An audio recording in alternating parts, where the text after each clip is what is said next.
कृष्णा का नमस्कार। आओ सुनाऊं प्यार की एक कहानी। मनी और नंदनी कैसे मिले, एक दूसरे के प्रति इनके मन में किस तरह से भावनाएं जागृत हुई, कैसे दोनों एक दूसरे के प्रेम में पड़ते हैं, मन उसकी व्याख्या है। जो कहानी होती है कहीं ना कहीं हमारे समाज का ही आईना है।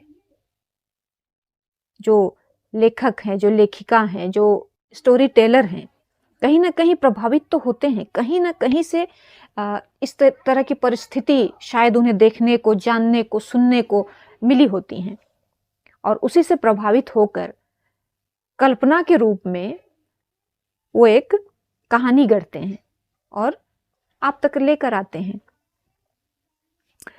ये कहानी भी वैसे ही है और आप सबसे एक सुंदर सा रिश्ता बन चला है। अभी 10 दिन ही हुए हैं इस चैनल को शुरू किए हुए, और तब भी आप इस चैनल में रुचि दिखा रहे हैं।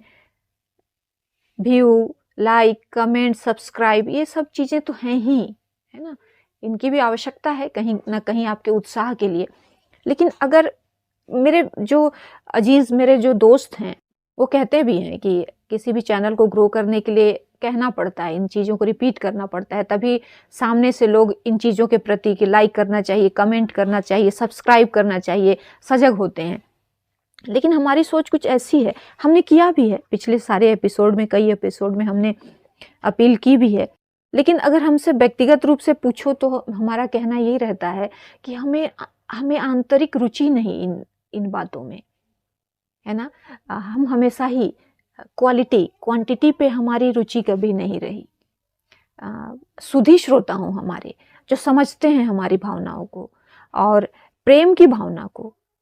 सोच हमारी है, प्रेम से जुड़े कुछ सिद्धांत हैं जिनको हम इस कहानी में स्थापित कर रहे हैं, और जिनको समर्थन होगा हमारी बातों का वो ज़रूर आएंगे इस चैनल में, सुनेंगे, सहयोग करेंगे, साथ देंगे और एक सुंदर रिश्ता बनेगा। बस यही उद्देश्य है। एक कमेंट आया था हमारे किसी एपिसोड में, हम उस बात का संदर्भ समझते हुए ना कुछ ऐसा एक्सप्लेन करते हैं अपनी बात को कि जो शरीर है ना, फिजिकल होना है ना, यही प्रेम की सार्थकता नहीं है। एक छोटा सा हिस्सा है। जैसे पूरी दुनिया में कहीं समस्या है, कहीं खुशी है, कहीं गम है, बहुत सारी चीजें हैं। यही जीवन नहीं है। अगर समस्या है तो यही जीवन नहीं है, खुशी है तो यही जीवन नहीं है, कहीं रुकावट है तो यही जीवन नहीं है, कहीं जुदाई है तो यही जीवन नहीं है, मिलन है तो यही जीवन नहीं है। जीवन का एक हिस्सा है। वैसे ही जो शारीरिक संपर्क है दो प्रेमियों के बीच, एक हिस्सा है उनके प्रेम भरी दुनिया का, पूरी दुनिया नहीं है। स्पर्श मतलब मन से मन का स्पर्श भी होता है। स्पर्श मतलब आत्मा से आत्मा का भी होता है। स्पर्श मतलब नज़र से नज़र का भी होता है। स्पर्श मतलब एहसास से एहसास का भी होता है। स्पर्श मतलब भावनाओं से भावनाओं का भी होता है, विचारों से विचारों का भी होता है। तो स्पर्श इतना विस्तृत है और हाँ, एक हिस्सा है और जरूरी हिस्सा है, लेकिन एक बंधन के बाद, ऐसी हमारी सोच है। प्रेम में मर्यादा भी सुंदर है, बहुत सुंदर है। इस कहानी को हम इस रूप में भी आप सबके बीच लेकर आए हैं। आपको पसंद सर आँखों पर, आपको नापसंद सर आँखों पर। तो मन के 12वें भाग को आप तक लेकर आ रहे हैं। आप सब जिस तरह धीरे धीरे अपना प्यार बरसा रहे हैं, बस बरसाते रहें।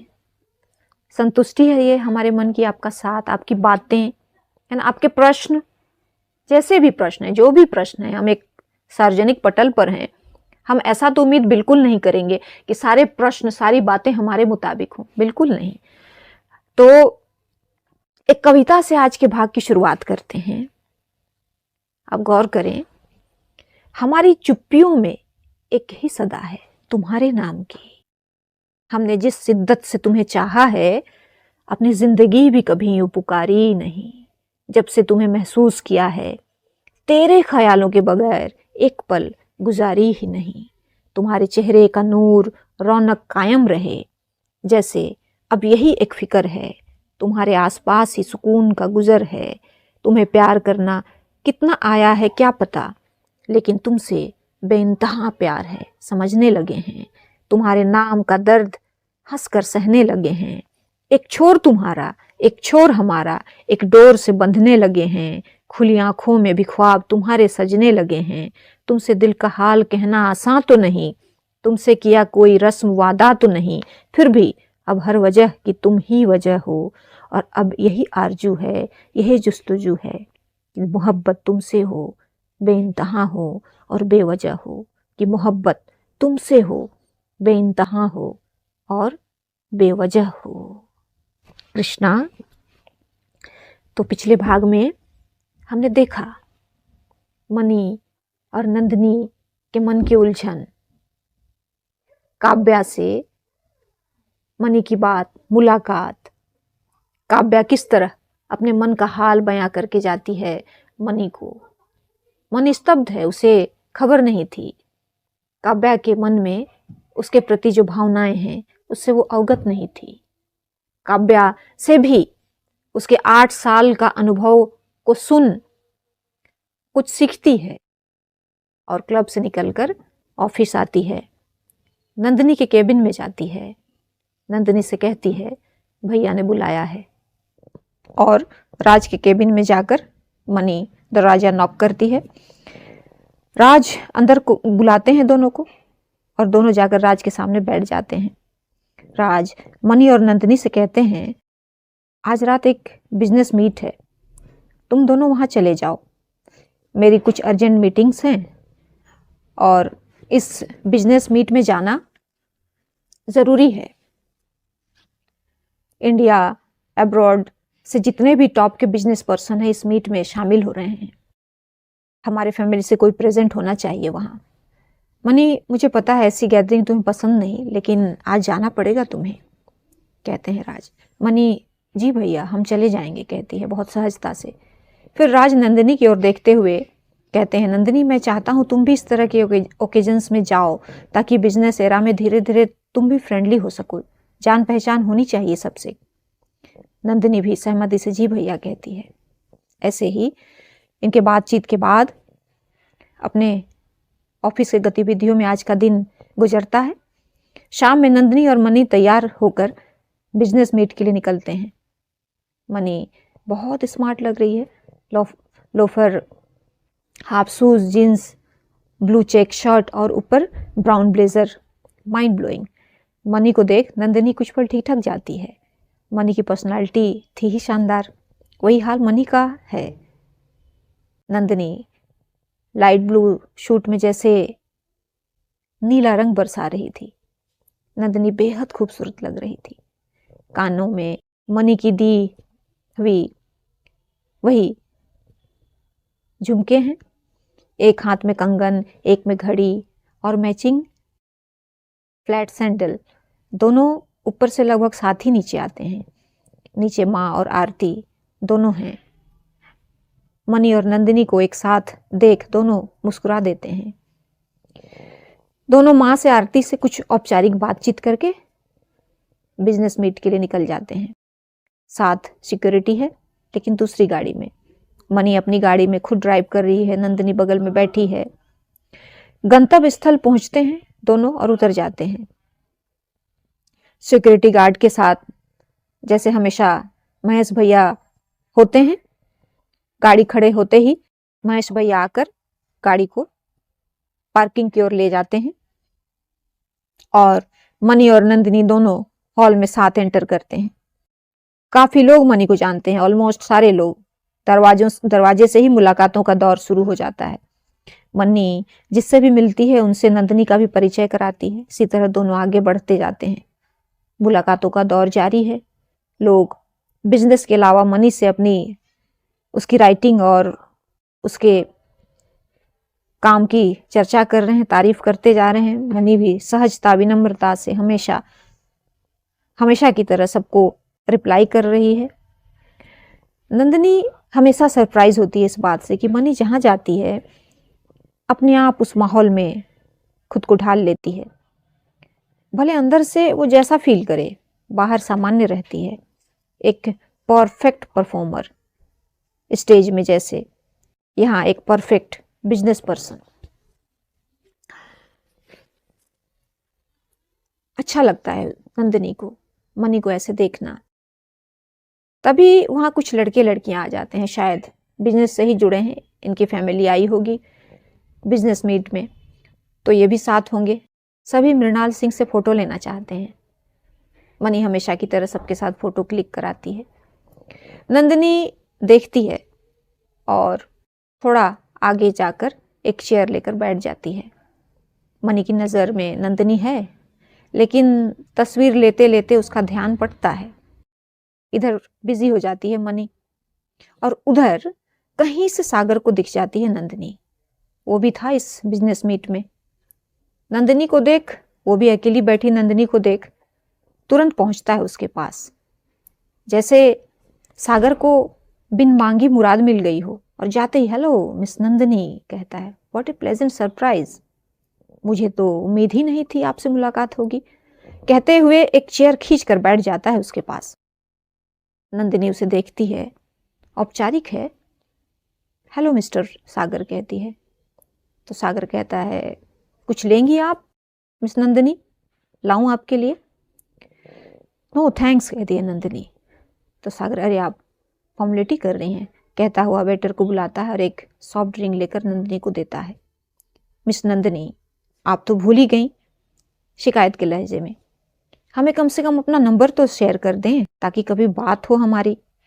नंदिनी कहती है, मिस्टर सागर मैं बहुत मोबाइल फ्रेंडली नहीं हूँ, तो नंबर लेकर क्या करेंगे, ऐसे ही कहीं ना कहीं मुलाकात होती रहेगी। मिस नंदिनी आप टाल रही हैं, कहता है सागर, आप हमें अपना फ्रेंड नहीं समझती।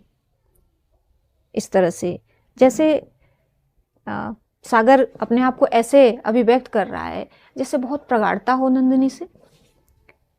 और ये सब, ये सारी गतिविधि मनी के नज़र में आ जाती है। न जाने क्यों ये इंसान नंदिनी के आसपास बिल्कुल पसंद नहीं है मनी को। अंदर से बहुत गुस्सा आता है मनी को। तभी माँ की बात पहुंच जाती है जहन में, देख सकोगी नंदिनी को किसी और के साथ? जैसे उसकी सांस, धड़कन, दिल सब एक साथ शोर करते हैं, नहीं नहीं नहीं। और उससे ही लगे एक वाकया याद आ जाता है, आज सुबह का ही, काव्या से बातचीत। जब काव्या कहती है दिल की बात कह देनी चाहिए, वक्त निकल जाए तो बात सच्ची भी हो तो उसका कोई महत्व नहीं रह जाता। कुछ पल वहीं ठिठक जाती है मनी, और फिर एकदम से उसके कदम तेजी से नंदिनी की ओर बढ़ते हैं।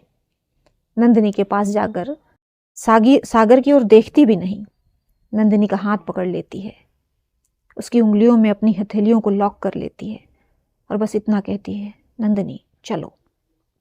नंदिनी खड़ी हो जाती है और बिना किसी सवाल के चल देती है मनी के साथ। सागर, हे मृणाल कहता है। वो उसी के पास रह जाता है, हे मृणाल। पीछे हाथ झटक कर रह जाता है सागर सूरी, और मनी और नंदिनी हॉल से निकल जाते हैं। नंदिनी मनी के पकड़ को महसूस कर रही थी, लेकिन ऐसे अचानक क्यों निकल गए समझ नहीं पाई थी। मनी को देखती है, माथे पे पसीना है, लेकिन उसे ये नहीं पता कि एसी हॉल में भी पसीना बहुत गुस्से की वजह से है। नंदिनी चिंतित होती है, उसका हाथ अब भी मनी के हाथों में है। पूछती है, क्या हुआ? मनी, कुछ नहीं, बस थोड़ी बेचैनी हुई, चले यहाँ से कहती है। तब तक महेश भैया गाड़ी ले आए हैं। हाथ पकड़े हुए नंदिनी को दरवाज़ा खोलकर बिठाती है, दरवाज़ा बंद करती है और घूमते हुए, ब्लेज़र खोलते हुए गेट खोलकर बैठ जाती है। ब्लेज़र पीछे की सीट में उछाल देती है। नंदिनी ये सब देख रही है। मनी गाड़ी स्टार्ट करती है और चल देते हैं दोनों। पीछे सिक्योरिटी है। मनी के माथे पर पसीने की बूंदें अभी भी हैं। नंदिनी थोड़ा आगे चलने के बाद प्यार से कहती है, मनी गाड़ी साइड में रोको। मनी देखती है उसे और गाड़ी साइड में रोक देती है। तो नंदिनी थोड़ा झुककर अपने दुपट्टे से उसके माथे का पसीना पोंछती है और पानी का बोतल लेकर देती है, पियो कहती है। मनी 2 घुट पानी पी लेती है। घर चल रहे हैं ना कहती है नंदिनी।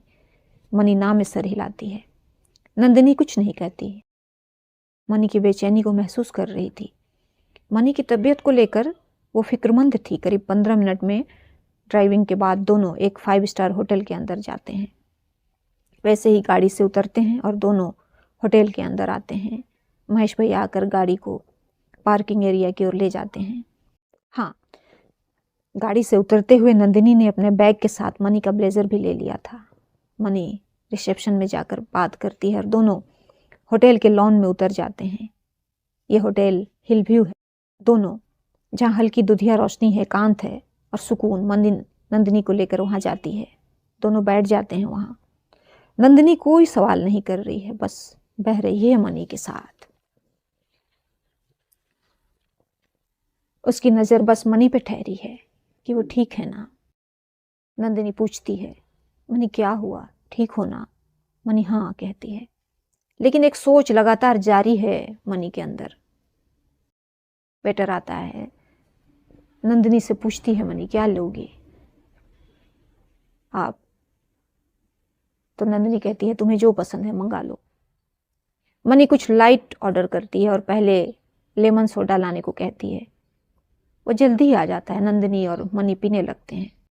तभी मनी खांसती है। नंदिनी तुरंत उठकर उसके पास चली जाती है, पीठ को सहलाती है, आराम से कहती है। मनी रिलैक्स होती है तो नंदिनी उठकर वापस अपनी जगह जाने लगती है, लेकिन 2 कदम चलकर ही रुकना पड़ता है। उसके दुपट्टे का एक कोर मनी के हाथों में है। मनी देख तो समंदर की ओर है, लेकिन थामे हुए वो नंदिनी को है, जैसे कहना चाह रही हो, यहीं मेरे पास बैठ जाओ। और नंदिनी ने जैसे उसके दिल की पुकार सुन ली हो, जैसे वापस आकर उसके पास बैठ जाती है। उसके बैठते ही मनी उसकी कुर्सी पर अपना सर टिका देती है। नंदिनी उसकी ओर सर घुमाती है तो उसका चेहरा मनी के सर के पास है। वो धीरे से अपना हाथ मनी के सर पे रख देती है। वो खींचती ही जा रही है मनी की ओर, और मनी भी, नंदिनी का हाथ उसे बहुत सुकून दे रहा है। वो धीरे धीरे मनी के सर को सहला रही थी। वो पूछती है, मनी क्या हुआ, घर चलें? मनी धीरे से सर उठाती है तो नंदिनी का चेहरा एकदम सामने है। दोनों की नजरें मिलती हैं देर तक। थोड़ी देर तक दोनों को एक दूसरे की आंखों में कुछ खास, कुछ अलग दिख रहा है। थोड़ी देर के बाद दोनों अपनी अपनी कुर्सी में सीधे बैठते हैं। तब तक डिनर आ जाता है। समुद्र के किनारे दोनों बैठे हैं। समुद्र का किनारा और दोनों का मन जैसे मिल रहा है। लहरें आकर छू रही हैं दोनों के मन को।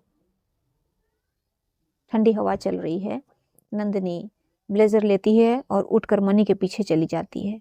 बस एक शब्द पहनो कहती है। मनी उठकर हाथ ब्लेजर में डाल देती है, पहनकर बैठ जाती है। दोनों डिनर करते हैं। डिनर करने के बाद दोनों घर के लिए निकल जाते हैं। इस बार घर की ओर का सफ़र अलग था। दोनों ने बाकी दिनों से कुछ अलग महसूस किया था। एक दूसरे की ओर एक कदम बढ़ाया था शायद। नंदिनी ने तो अपनी दुनिया देखी थी मनी में। आज मनी को भी महसूस हुआ था कि वो नंदिनी को कहीं और जाने नहीं दे सकती। दोनों साथ अपने अपने कमरे तक आते हैं, एक बार एक दूसरे को देखते हैं और कमरे में चले जाते हैं। दूसरे दिन मनी की रिकॉर्डिंग है। नंदिनी को ऑफिस छोड़ते हुए स्टूडियो चली जाती है। ऑफिस में सभी लोग बिजी हैं। नंदिनी सौम्या के डेस्क पे खड़ी होकर उससे कुछ बात कर रही है। तभी राज को तेज कदमों से चलते हुए बाहर जाते हुए देखती है। ठीक उसके पीछे मुरारी लाल जी भी हैं। दोनों जल्दी में, बहुत जल्दी में लग रहे थे। नंदिनी ने नोटिस किया, लेकिन उसे नॉर्मल ही लगा। कुछ इम्पोर्टेंट काम होगा, ऐसा सोचा उसने। वो अपने कैबिन में जाकर बैठ जाती है। करीब 1 घंटे के बाद आरती का कॉल आता है नंदिनी को। नंदिनी जी भाभी कहती है। उधर से आरती कहती है, नंदिनी बिजी हो? तो नंदिनी नहीं भाभी बोलिए ना कहती है। तो आरती कहती है, घर आ सकती हो अभी? आरती की इस बात पर नंदिनी का मन घबराता है। कहती है, भाभी सब ठीक है ना माँ? हाँ सब ठीक है कहती है आरती, लेकिन आवाज़ में थोड़ी बेचैनी तो थी, बस तुम आ जाओ कहती है। नंदिनी तुरंत अपना बैग पकड़ के जाती है, भागकर महेश भैया के साथ घर निकल जाती है और लगभग भागते हुए घर के अंदर दाखिल होती है। वहीं सोफे पे माँ कौशल्या और आरती बैठे हैं। आरती माँ को दिलासा दे रही है, माँ सब ठीक होगा, आप ऐसे टेंशन मत लीजिए। नंदिनी घबरा कर पास आती है। अब उसका सारा ध्यान मणि की ओर था। भाभी क्या हुआ पूछती है। भाभी कहती है, नंदिनी दरअसल थोड़ा रुकते हुए तो नंदिनी पास आकर, भाभी प्लीज बताइए क्या हुआ है। तो आरती कहती है, नंदिनी मणि जिस स्टूडियो में है उस बिल्डिंग में आग लगी है। क्या कहती है नंदिनी, मैं जाती हूँ कहती है। तो आरती हाथ पकड़ती है उसका। राज मुरारी चाचा हैं वहाँ, फायर ब्रिगेड प्रशासन अपना काम कर रही है। वहाँ जिस एरिया में मनी है हमारी सिक्योरिटी भी है उस तरफ। तो नंदिनी पूछती है, क्या स्टूडियो में भी आग? तो आरती कहती है, नहीं स्टूडियो एरिया में आग नहीं लगी, लेकिन उस बिल्डिंग में एक चाइल्ड केयर सेंटर है, उस एरिया में आग फैल गई है और मनी बच्चों को बचाने के लिए उसी एरिया में चली गई है। नंदिनी सीने में हाथ रखते हुए बैठ जाती है। माँ रोते हुए, मैं क्या करूं इस बच्चे का, क्यों लोगों की तकलीफ के आगे इसे अपनी परवाह नहीं रहती। समय बहुत भारी था, किसी के समझ में कुछ नहीं आ रहा था। तभी नंदिनी भाग कर टीवी ऑन करती है, न्यूज चैनल लगाती है। ब्रेकिंग न्यूज, मुंबई के खार इलाके की एक बिल्डिंग में भीषण आग। आग की उठती लहर को देख नंदिनी धम से वहीं सोफे में बैठ जाती है। आरती, माँ, कौशल्या जी भी देखते हैं। सबके मन की बेचैनी कहीं नहीं जा सकती। नंदिनी जैसे अंदर से जम गई है। एक पल काटे नहीं कट रहे थे। ऐसे ही समय सरक तो रहा है, लेकिन सबको लग रहा है जैसे वो एक जगह ही ठहर गए हैं। तभी आरती का फोन रिंग होता है। देखती है राज हैं। तुरंत फोन उठाती है। राज, मनी कहती है। उधर से राज कुछ कहते हैं। फोन कट हो जाता है। कुछ पल आंखें बंद कर संभालती है खुद को। फिर कौशल्या जी बहुत व्यग्रता से, आरती क्या हुआ कहती हैं। नंदिनी का हाल भी वही है। आरती कहती है, माँ मनी बिल्कुल ठीक है, राजू से लेकर बस घर आ ही रहे हैं। आरती से टिक कर रो देती हैं कौशल्या जी। धीरे से गले लगा लेती है आरती उनको और नंदिनी की ओर देखती है। उसके दिल का हाल समझ रही है आरती। एक हाथ उठाकर अपने पास बुलाती है। नंदिनी की आंखें डबडबाई हुई हैं। आरती के पास आती है। आरती नंदिनी को साइड हक कर लेती है। डोंट वरी मनी ठीक है कहती है। करीब आधे घंटे के बाद कई गाड़ियां बाहर आकर रुकती हैं। राज मनी को लेकर घर के अंदर आते हैं। सब एक साथ मनी को देखते हैं। राइट हैंड की कलाई में पट्टी बंधी है। हाथ, चेहरे में काले धब्बे हैं। कपड़ा गंदा, उसमें भी काले काले धब्बे, कहीं कहीं थोड़े थोड़े जले हुए। कौशल्या जी जाकर गले से लगा लेती हैं मनी को। मेरा बच्चा ठीक है तू कहती हैं। जी माँ बिल्कुल ठीक हूँ कहती है मनी। थोड़ी फिक्र नहीं ना तुझे अपनी माँ की? अपने आप को तकलीफ देना अच्छा लगता है? माँ कहती है मनी डांटते हुए। क्या माँ, क्या जरूरत थी उस तरफ जाने की जहाँ इतनी आग लग चुकी है? तो मनी कहती है, उस तरफ बहुत छोटे छोटे बच्चे थे माँ, हम अपना ध्यान रख सकते हैं, अपने आप को प्रोटेक्ट कर सकते हैं, वो बहुत बच्चे नहीं। अगर ऐसे सिचुएशन में हमारी आकृति अनन्या होती और हम वहाँ प्रेजेंट होते तो क्या छोड़ देते उन्हें, कुछ नहीं करते उनके लिए? वो भी तो न जाने कितने घरों के आकृति और अनन्या जैसे ही थे ना।